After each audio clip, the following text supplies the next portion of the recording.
Hey, what's going on, guys? This is Arkaden, and just like last time, we're going to take a look at the PvP tier list, but a lot of things have changed in the last several months.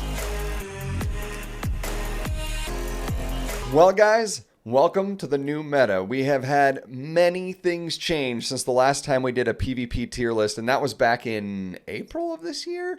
Yeah, it's been a long time. So a lot of characters have been added. A lot of characters have definitely shifted in their importance and in their necessity for PvP, and a lot of new characters have taken kind of an sort of a newer place, and not just a newer place in the meta, but also like some are way up there on the tier list, and some of them are actually going to fall mid-tier right off the bat. So big thanks to everybody again for the compilation and all of the help last time around. I appreciate all of the comments where people would say, "Oh, you're missing Lorena." Perfect. I didn't even mean to miss Lorena. All of those kinds of things are super helpful to me because this becomes a much more valuable tool for you guys. By the way, guys, if you really enjoy this content, make sure you like, comment, and subscribe down below. It really helps me to know what content is most valuable for you. If you take a look down in the description, you will see that there is a link to this particular spreadsheet. So we're going to talk about the new characters first, and after we've talked through the new characters, then we'll jump into where things have shifted and where some characters may have moved up in the tier list and some may have definitely moved down.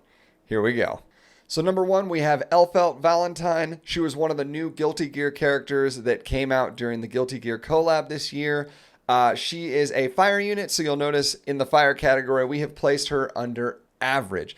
Average because it's not that her kit isn't amazing. It's not because it doesn't have potential. It's because it takes an insane amount of setup to actually work out properly. And even after all was said and done, the damage multipliers just did not quite add up to the point where she was actually nuking people off the face of the planet. And that's kind of what her kit needed to do to make her amazing. Realistically, that's kind of just where she's going to sit. It's just going to be average tier. Next up is going to be Charlotte. Charlotte was sort of a question mark on our last tier list because she had just gotten a rework. We are seeing now that like we actually ended up putting her in the B category once kind of thinking it through. She does have a good place in Guild War defenses right now. I do see her every once in a great while picked up in RTA, so she is still kind of a niche pick there. So I wouldn't put her as great, but she definitely still falls into a category of like definitely usable now, which is awesome because before her changes, she was not nearly as viable. Next up is Adventurer Ross. Adventurer Ross is a specialty change that they added to Ross since the last time we did one of these videos, which I realize has been a long time now. Amazing, amazing, amazing addition. We would say, and a lot of people have been using Adventurer Ross, not as a replacement for Lilius and or Cecilia, not as a replacement for, but another one of those really strong fire knights, has defense break, has forced dual attack, has the ability to dispel debuffs, also gives increased defense and heals himself on his S3. He's incredible. Very, very, very good tank.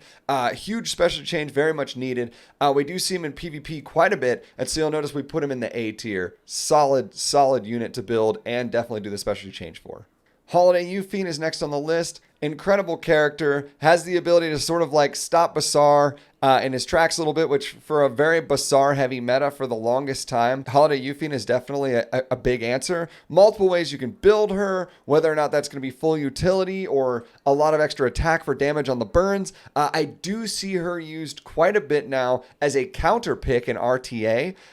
So that in and of itself makes her extremely valuable. As of right now, she's being placed in the A tier because right now people are still utilizing her a lot. I could definitely see her falling in a later tier video as we continue going forward, but for now she's pretty well used, and we're going to keep her in the A category. Finally, in the fire category, we have Kizuna Ai, which was a character that they added that's basically a VTuber. She was designed more for sort of like beginner players and people that may need a healer right off the bat. She kind of has like meme abilities, and not that the abilities are what put her in meme tier, but the reality is she just doesn't do what you need her to do when it comes to PvP. She's just not that kind of character at all. So she does make the meme tier, but definitely worth a mention that, hey, new character did get added. So Kizuna Ai is in the game. Next category is going to be the water category. The newest character that was added there is Shu. Shu is going to be a character that we are expecting to be semi like Alencia. So there's a possibility that she is just actually an S tier character. But at this point, when this video is being made, We actually haven't done any of the testing. She literally came out yesterday. So without doing the testing, we don't want to place her quite that high yet. So she's going to sit under the question mark tier for now, but definitely have pretty good expectations for where she's going to fall. In the Earth category, the very first character is going to be Mui.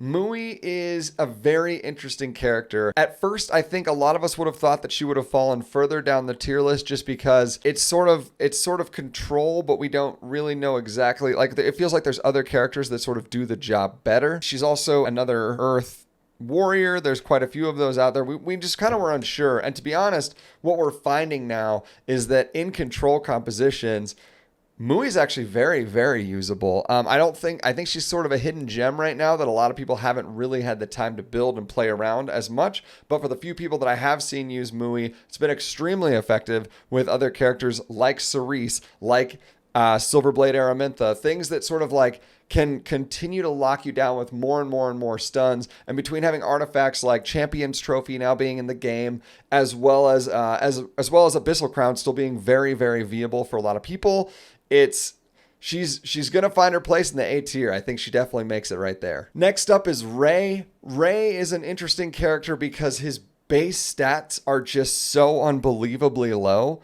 However, if you're able to gear him out and you have the gear to be able to utilize him properly, he sort of fills a similar role to what DJ Basar does. So the ML version of Basar is sort of an interesting character where a lot of your power comes in the sort of like 200 to 230 range, depending on where you're playing as far as speed goes. So you don't have to be as fast because your goal is to go after the speed characters check you, and then you're able to like jump in from there and do sort of your job, which in Ray's case is actually to heal. Interesting choice. We're going to put him in good because he's very, very usable. He's still, at least for me, is not as tested as I'd like him to be. And so he may be better or he may be worse than where I'm placing him, but I feel like for now, in the little bit of case studies I've seen, this is where he needs to sit, is in the B tier. Next character we're going to talk about is Rowana. Rowana was going to be a specifically SSB counter, and to be honest, with a high enough effect resist, as well as just potentially being able to take Stella Harpa, which was Elena's artifact, and put that on, we're seeing that the usefulness of Rowana is becoming more and more and more prevalent whenever you're playing an RTA. She is a great counter pick to SSB, and even though it doesn't always work if the unhealable does land on your Rowana, a lot of times, like I said, if you build that high effect resist, it's going to happen way less often, and you're going to actually be able to utilize your SSB as a heal for the team. So the enemy's SSB is actually healing you. Great pick. Only character in the game that really does that effectively. And so for now, we're going to keep her in the A tier because I see her picked all the time. And also her kit is so unique. Next character on the list is Celine. Celine is either so good or so mediocre, and that's why she finds herself in the good tier. So if your Celine has the Celine artifact on, then the Celine has the ability to get an attack buff and then randomly attack somebody in the team whenever like an Oxlots tries to push. Anytime any non-combat skill happens, right at the beginning, there is a cooldown, but right at the beginning, she will randomly just try and nuke somebody off the face. If you're playing a Celine that doesn't have the initial attack buff, you're already playing a Celine that is incredibly mediocre. She's just not going to do what she needs to do. If you have the one that has the artifact and she does get the attack buff, if she attacks the right target, aka Judge Kisei, if you're YDCB in a tournament, not a flame, just the reality that like that's happened to me and it feels terrible. That RNG can really, really, really hurt. But again, it's only 25% in those situations where it's a 4v4. So it does become sort of problematic when it comes to Celine being able to actually do that job regularly. But I do see Celine's every once in a while in Guild War defenses because, again, you cut down one target and suddenly that percentage goes up to 33% as opposed to 25%. So it can be good. It's RNG. It's the kind of things that you want to put on your defenses. It's the kind of thing that you might want to take as a potential chance in an RTA match. can be a counter to those speed check units that are going to use non-combat abilities. But yeah, she falls in the B tier. Moving into the dark units, the first one we're going to talk about is Briarwitch Iceria. Briarwitch Iceria, we have currently placed in the B tier, mostly because we're not 100% if she's going to stay as just good, because she obviously has a lot of good utility in her kit with the ability to hit things, so able to deal with Remnant Violet, the ability to get a defense break on the S1, as well as a cleave that strips and drops unbuffable, and I believe it's attack down on the S3. Tons of utility, obviously, in the character, but a lot of people up front were saying, man, she just doesn't hit very hard. Well, a lot of people that have a lot of gear are also finding that she hits very hard, and if you can plus 15 the character, she's a big investment, and she may end up being a higher tier or in the great tier if you have better gear. But for now, we're going to keep her for the average player in B tier just for now until the gear grade of everybody kind of goes up a little bit. After that, we have Blood Moon Haste. Blood Moon Haste has been an incredible counter for Arbiter Vildred. A lot of people end up taking in Blood Moon Haste to deal with just general revive mechanics. Ruel is very strong in the current RTA meta, so it makes a lot of sense to have somebody that gives a very large shield to your whole team anytime anything's revived, because it gives a lot of extra survivability. Also, the S3 still being sort of like a Crown mechanic / Dark Corvus mechanic, where it can't crit but does a lot of damage based on just based on the proportion of health. Great character. Is a Soul Weaver as well, so you'll see it on several different things. But actually can kind of like sustain a team as well, just through the shielding and then just general healing if they're using like Celestine or something like that. Next up is Remnant Violet. Remnant Violet is one of the first characters that, as we've continued to get more playtime in, is going to jump directly to S tier. And here's why. The character has the ability to have permanent evasion all the time. It nukes things so hard with the S3 that it can pretty much, if it has the right stats, can even kill Ruels a lot of times in like one hit, which is incredible. And also, after it gets hit 5 times, it will actually just do the S3 randomly to somebody in the team. So it's amazing on defense. It's amazing in RTA. It's amazing just across the board. I find myself banning Remnant Violet a lot just due to his complete randomness. Now, all that said, is he kind of a random number generator character? Yes, he is. And so that's why he makes such a good defensive player, because he's either going to be a straight up god or he's going to be literally nothing at all. And you'll be able to walk right through him. More often than not, it does seem that he does the job correctly. So Remnant Violet, amazing. Nobody really does this quite as well as he does, except for maybe Mirsa to some degree. Mirsa does a pretty decent job, but Mirsa doesn't also have that passive ability. So having those focus stacks and being able to just S3 things totally randomly all the time, very solid character. We're keeping him as S tier. Another dark unit that has recently been added has been Sinful Angelica. Sinful Angelica, at first people didn't really love the kit, but as they're jumping into it and seeing it more, Sinful Angelica is now starting to get used in RTA, but prior to that was getting used a lot in Guild Wars offense. You're able to utilize some of your big heavy hitting characters that don't have extinction, and now they have extinction. So you can deal with teams that have Arby's. You can deal with teams that would initially have some revives. Sinful Angelica does fall into the good category because she does a job. She does it well. She's not necessarily the only one that can do it super well, but she is one of the only ones that can allow you to sort of utilize an extinction debuff on a character that doesn't have it, which is pretty unique and very cool. Finally, in the light category, we have Little Queen Charlotte, who we didn't have a spot for in the last tier list, but now we have decided, and she's definitely pretty unanimously a great character. No other character actually just totally smashes dark units the way she does, as well as just is a general bruiser with an Adamant Shield S2. Phenomenal character. Gets used a lot in RTA, especially when dealing with large dark units like your FCCs, like your MLKens, potentially your Dark Corvuses, all things considered. Incredible unit. Definitely worth the pickup and the build, and a lot of MOLA investment. Finally, Free Spirit Tierra. the character was added as a character for us to be able to just kind of pick up as a 4-star. So the expectations for her to be unbelievably god tier definitely weren't there already. And she definitely does not hit the category of, oh my gosh, you need to build this character because in PvP she's just incredible. We ended up putting her in the average tier because she does do a solid amount of damage. She just doesn't really have a kit that does anything for PvP. PvP wise, she's just okay.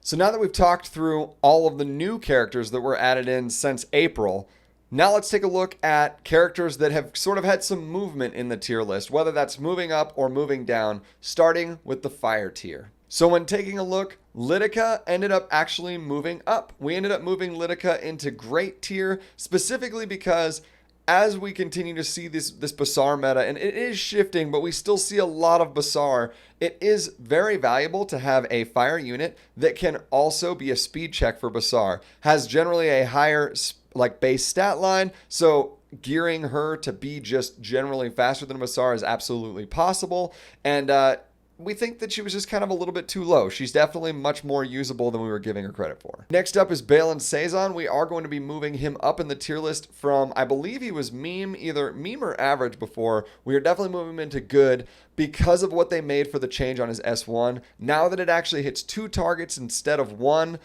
his kit becomes so much more usable. Also, he's really now good for expeditions as well. So that's kind of another huge hit, which is nice. Characters that ended up moving down a tier in the fire category would be Ken. Ken we had listed as a great tier. We're going to move him down to good. He is still usable. People still absolutely use this character, but I think there are just so many other characters that now sort of fill the niche that he does between Ravi and a couple of others that just sort of like can fill that like bruisery niche. He definitely falls into the good tier as opposed to just being specifically great. Also, Cecilia, I believe that we had her as great as well. We are going to move her down to good. Not because she's not usable, not because she's not valuable, but literally because there are just so many other fire tanks that are just much more hotly contested between Lilius and Adventurer Ross, that it becomes a little bit more difficult to fit her in as like that high of caliber when we talk about like a full well-rounded tank as opposed to a much more niche tank. CC is more of a niche tank. Moving into the water tier, we did move Cerise into S tier. Initially kind of giving her, I think, an A tier look. She definitely just has such a unique kit. To be able to make her incredibly fast, having the speed down, having that like stopping of all of CR movement all in general and being super, super fast. She shuts down Oxlots. She has just a lot of utility in how fast she'll lap because she's able to actually stun on her S2 and her S1, especially if you're using stuff like Guiding Light or Miss Confield. There's a lot of general utility this character brings. She herself can cycle through and kill several different things in sort of solo situations. You find Cerise being pretty usable in a lot of different compositions now, and so Cerise at first wasn't looked on as being amazing, and now I think would actually fall into an S tier only she does it kind of category. Next up on the list is Sigrid. Sigrid has moved up pretty significantly. Once they added Extinction to her S3, she now becomes really valuable. She's like as valuable as like a specimen says.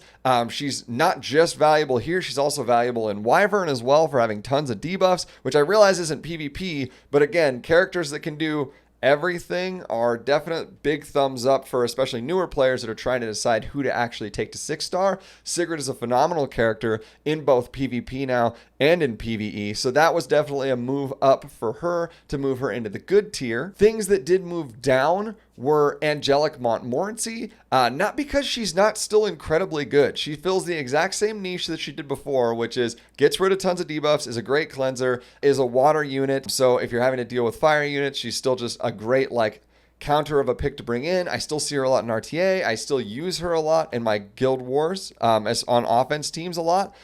All that said, is she the only one that can do it and super, super well? I think a lot of us would say that Acades sort of fits the like I do it better feeling now at this point. And so because of that, Acades will still remain as an S tier, but we are going to move Angelic Montmorency down to great. Still going to probably remain in great for a very, very long time, but that's kind of where she sits now today. Rose is another one of those characters where we actually are going to move her down into good. Now, Hear me when I say this. I know that right now, Rosecleave is a very big deal up in Legend. And as we continue to see that sort of progress and we're starting to see that Rosecleave becomes a more popular thing, I think we might consider moving her back up into the A tier. But as far as her kit goes, her kit is nothing that seems to be overly special. I wouldn't be surprised if Smilegate were to put in half of her kit and then add more to it in a 5-star later. But for now, being that she does sort of fit that, like, I'm a fast tank, I have a lot to execute on, she's still good. She's still very usable, but we're going to move her down from A tier down to B tier. Moving into the Earth units, there were actually a lot of ones that moved up in the Earth unit tier. So number one, Alencia. Alencia does get moved to S tier. We are seeing her a lot in a lot of the super buff comps that exist right now in RTA. She is a perfect bruiser to get in your defense breaks, to strip off buffs off of other people. She adds a defense buff on her S3, as well as when paired with Crow, has like basically double defense buffs. You can't get them both at the same time, but you can stack them and stagger them in ways that's just like unbelievable. Makes them very, very tanky and very difficult to get through.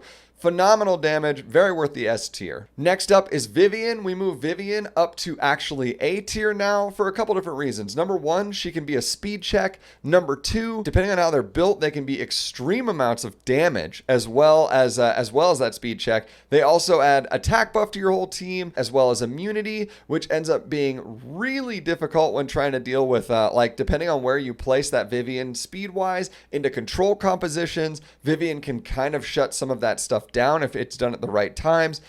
She's just an amazing character. Vivian is highly undervalued, and now that she has her exclusive equipments, has definitely gone up in value, so now she is definitely A tier. Third on the list is Baiken. Baiken was down lower and is now also going to be in the great category. We're seeing more and more Baikens as well too. They do a ton of damage. They're usually a speed check on top of that, and they can kind of nuke something off the map like right off the bat. So if the Baiken is faster, you'll just see Baikens be able to make it a 4v3 immediately just at the beginning of the game. Phenomenal character, usually has like an RNL or something that can basically just continually give turn after turn after turn.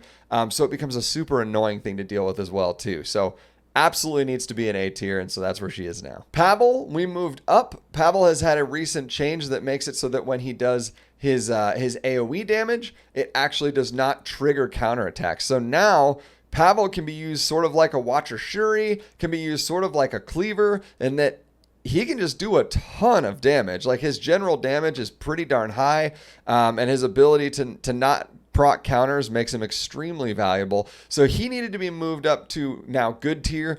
I don't think that we see him nearly as often as you probably could see him in PvP, but he is definitely in a place now where he has the ability to be higher than he was before. Characters that we decided to move down in the green tier are honestly just Ludwig. Ludwig is usable with like a Blaze Dingo Ludwig composition. That thing still exists and in the right combination is still very usable, but because he's so dependent on sort of the composition that he's with, he only sort of fits in like a good tier. Moving in to the dark units, the things that moved up, Fallen Cecilia probably should have always been S tier. That was my bad. I think we're finding more and more and more that this character is just the most well-rounded, amazing on every part of the kit character, can be built so many different ways from bruiser to extreme tank. Either way is extremely helpful. You can put her on Elbrus, you can put her on Adamant Shield, you can put her on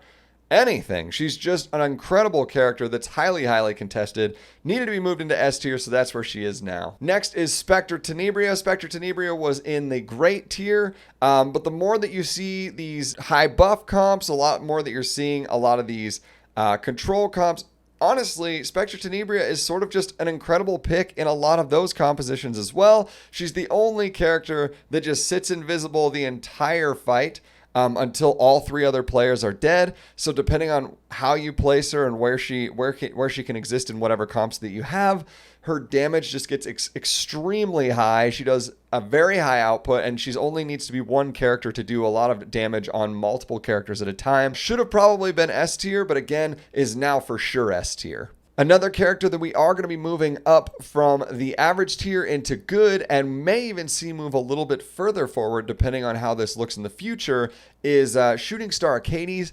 She is a phenomenal replacement for Ruel. You'll see Ruel get banned a lot in RTA. So the reality is SS Achates doesn't, because most people aren't worried about it because most people don't have it built. SS Achates sort of fits the same job that Harado does with Basar. Hey, I'm not going to get my Basar, but maybe I can bring in Harado and be just as annoying. Same thing with SS Achates. I might not be able to get my Ruel, but I can bring in Achates, this SS Achates, and be equally annoying, especially if I use my burn correctly, because you can burn, res a character with immortality, and then you can actually full heal directly after it because you can grant yourself an extra turn with the burn.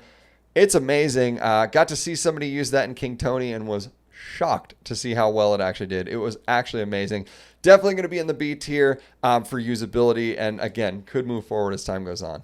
Characters that needed to be moved down were Dark Corvus. As much as I love Dark Corvus, and Dark Corvus is so good for guild versus guild, especially on the offensive side, as far as PvP goes, there are just so many other characters that can kind of do what he does. Crow does like a really solid job of it. We talked a little bit about Blood Moon Haste, who doesn't really do the same job, but does have a similar like S3. Honestly, Dark Corvus was amazing and still is amazing due to his low gear threshold and his amazing ability to just wipe something off the map very, very slowly. And he's just super, super tanky. Again, incredible character, but we got to move him down a tier. He's just not quite the same for PvP. Last, but by no means least here, we are going to look at the light units. And there are actually a lot of light units that moved up and several that actually moved down on the tier list. So let's start with those. Judge Kisei, incredible character, did end up getting moved up to S tier, and here's why.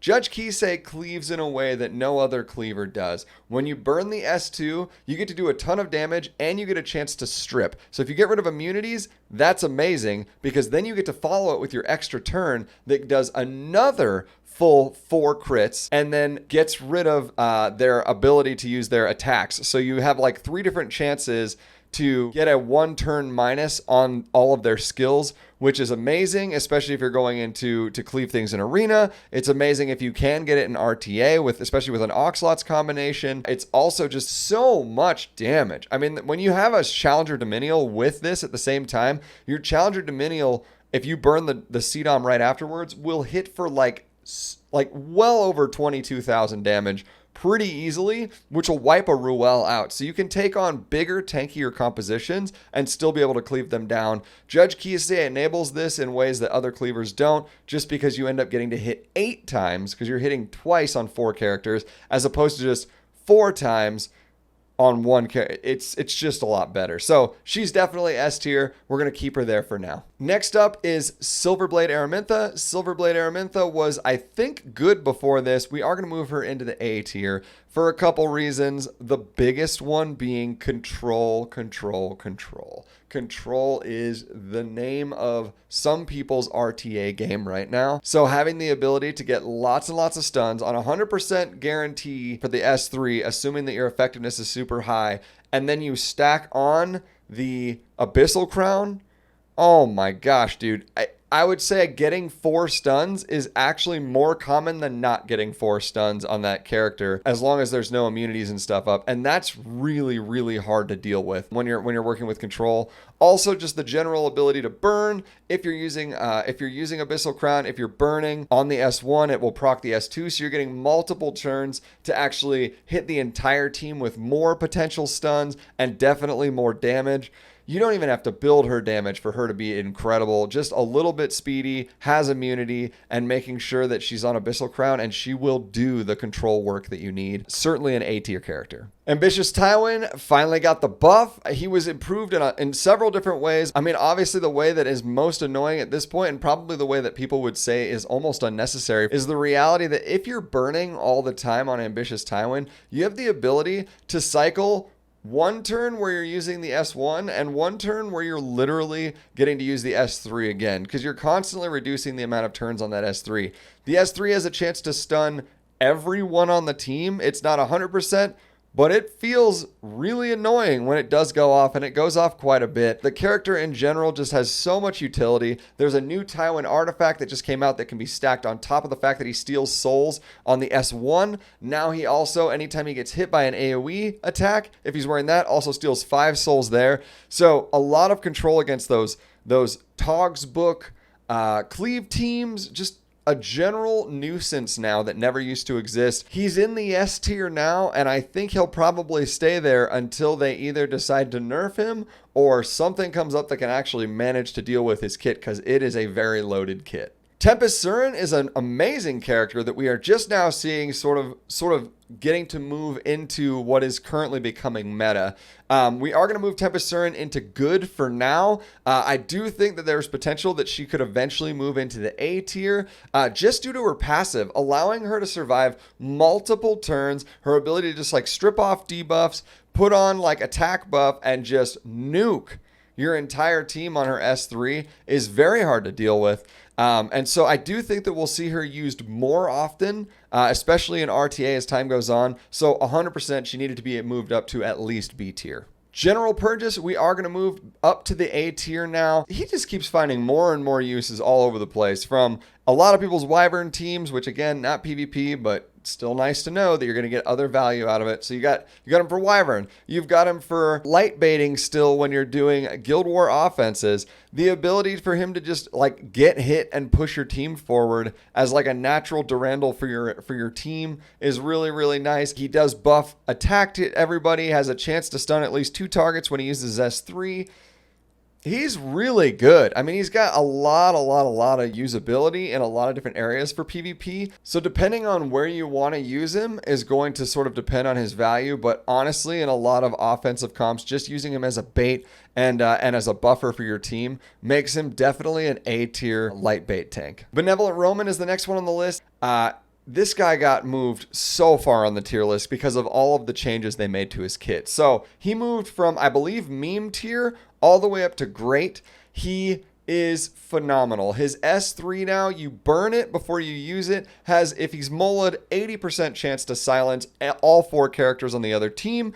If the silence lands, then he's set to go, gets the extra turn. After he uses the extra turn, he gets to use his S1, which then has a chance up to 70%, as long as he uses it on one of the silenced targets, 70% chance to actually then cause mana burst, which will then move their combat readiness backwards on the other team, either 15% all the way to 50%. So huge amounts of combat readiness move. Also, that S3 dispels 2 buffs now. So it's basically a version of Basar that has like silent. I mean, it's incredible. It's an incredible character. And assuming he's not fast enough and he's a little bit slower than the other person who may have some combat readiness pushback, his S2 stops him from really being pushed back at all. So he still gets to do kind of what he needs to do. Benevolent Roman is an incredible character now, and we're going to see him a lot more commonly in PvP. Definitely A tier today. Faithless Lidica, another character that just needed to be moved into God tier. She is phenomenal. The character has gone from not being able to, on the S2, to be able to actually counter any kind of counterattack. So you're able to crit on all things, whether it's MLKens or things that might retaliate if you crit on them. Doesn't matter now. So the S2 makes it so that she's good to go right off the bat, which will boost your team forward. Also has the ability to stop one character and reset their turn meter as well on like their S3 right off the bat with her S3 when she uses it. So she gets to kind of lap around after using that S2 because she gets combat readiness push herself. Phenomenal character. No one really does the combat readiness push job in the way that she does.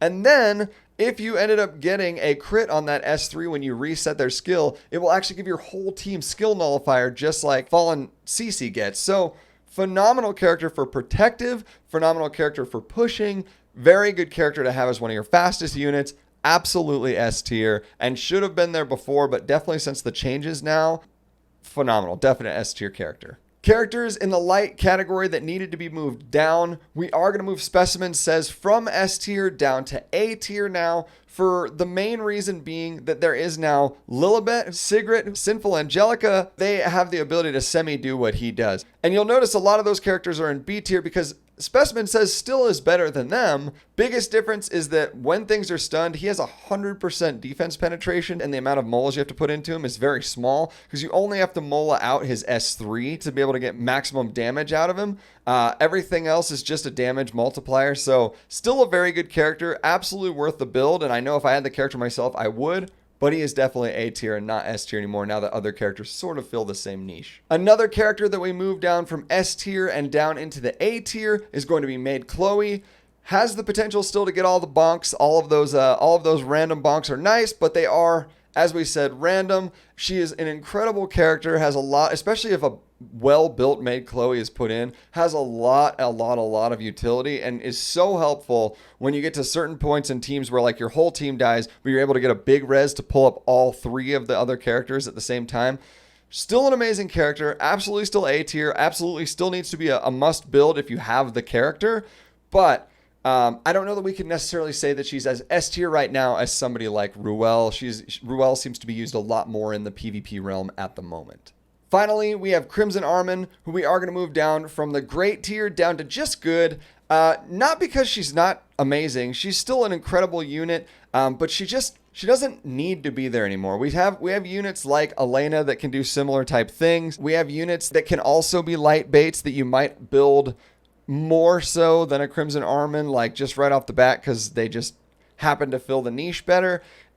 Not a bad unit, still definitely worth building, which is why she's going to fall into good. You'll still see her in PvP, but definitely moves down from A tier because A tier is more of a like, oh, you really want to build this character. And I would say that Crimson Armin is not necessarily that anymore for a lot of people's kits. So all in all, guys, that's a lot of movement. We've seen a lot of movement on the tier list for these last 4 months. I really should do this more often. And if you guys enjoy this, appreciate it, I would very, very, very much love if you would just put it in the comments below. So that way I know whether or not it's actually valuable enough to continue doing them or not. Want to give you guys the best possible quality that we can out of this. And I know as much as everybody's going to have their own differing opinions on this kind of stuff, the more civil we keep it, the easier this becomes for it to be no longer a game of like who's right and more of like a how do we make this the best possible thing that we can for the community. So please do like, comment, subscribe to all of the things here. It's super, super helpful for us at Level Up Together. And we will see you guys in the next video. Have a wonderful rest of your day, guys. Peace.